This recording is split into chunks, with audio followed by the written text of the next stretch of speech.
Hey all, welcome back to Salt City Guitar. My name's Aaron, and in today's episode 2, What Were You Thinking? We're going to do this tune called Shenandoah, which is a great old folk tune. So I'm going to tell you about the chords I use, I'm going to tell you about the scales I'm using, the melody, and hopefully we can give you some ideas for you to put together your own arrangement in a tune. So we got the capo on 3, and I'm using a G key, so G, G1 chord, C4 chord, D5 chord, E minor, 6 minor chord. There's also a B minor in there, which is a minor 3 chord.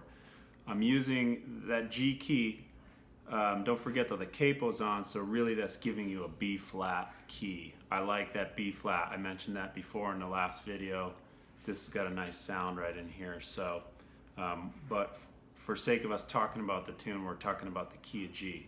So you heard me talk about the chords, those Nashville chords. We brought this up last time as well. If you don't understand a 1 chord and a 4 chord and a 5 chord, hit the pause button, take a little side adventure over to aaronrashaw.com, check out some PDFs and some lessons on chords and keys in Nashville numbers, you know, and then come, once you get that under your belt, come back and you know, use that for the tune, right?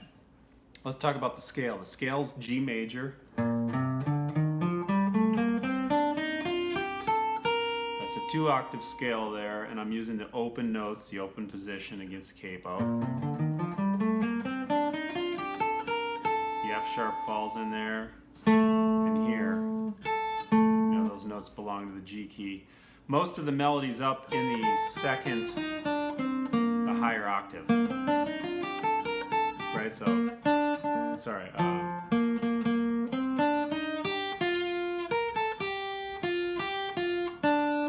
Right? You seeing it there? Open strings.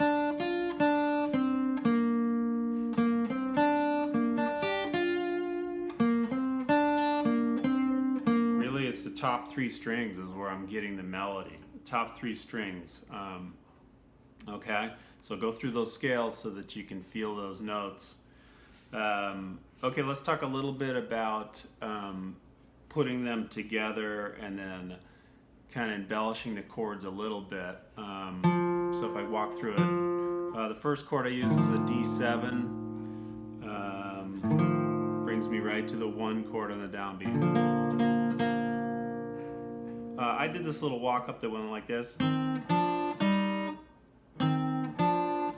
That sound? Those are sixths, intervals of sixths. You know, that means that one of the notes and the other note are 6 notes apart. Some of them are minor, some are major. That again is another nice little side project for you if you don't understand sixths and intervals. Take a little trip over to aaronrashaw.com and find the lessons on intervals.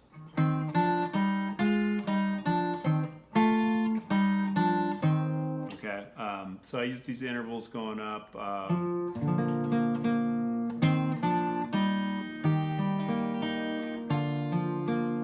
So there I kind of play a C chord with an arpeggio. Then I do some intervals again. I like that interval. So that's again 6. This one here is a 7th. It's a cool one. It's got a G and an F sharp, so fun to throw in the, you know, stuff that's it's in the key. It's inside, but it's just a little bit maybe more a little more tension, so that when you get to that C chord, it's, you know, released. There's that. I'm using this G B chord a lot in this tune. So you know, it's a G chord with a B note as its lowest note in the bass. That's the 3rd of the chord in the bass. Triads, right? Know your triads. Back to a C. Then I do a D7 here. This is a fun voicing.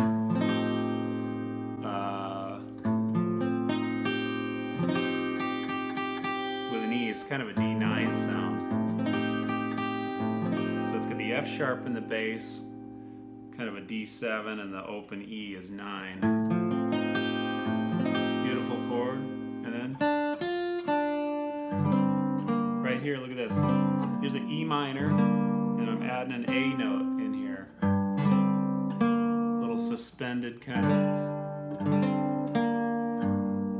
Okay.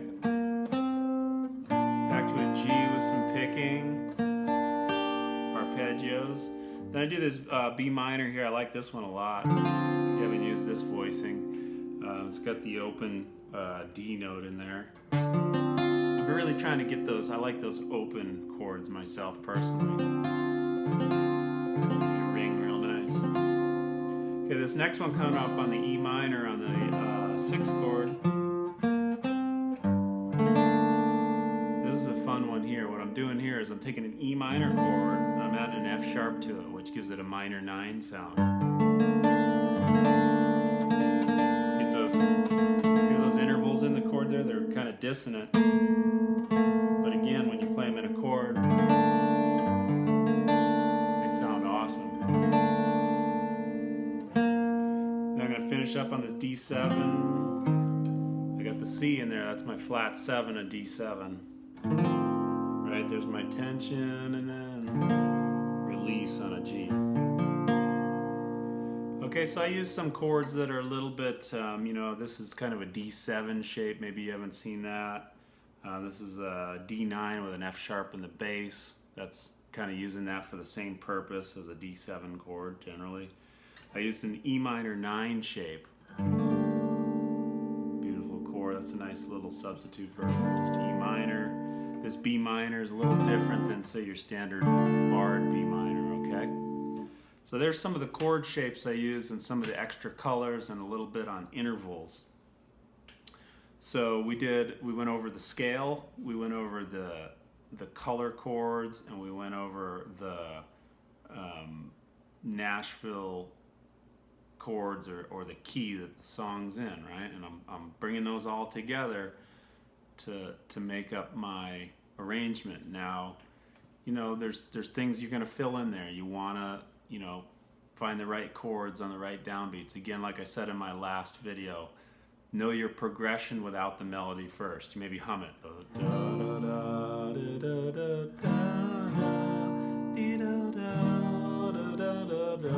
Right? You know where those chord changes are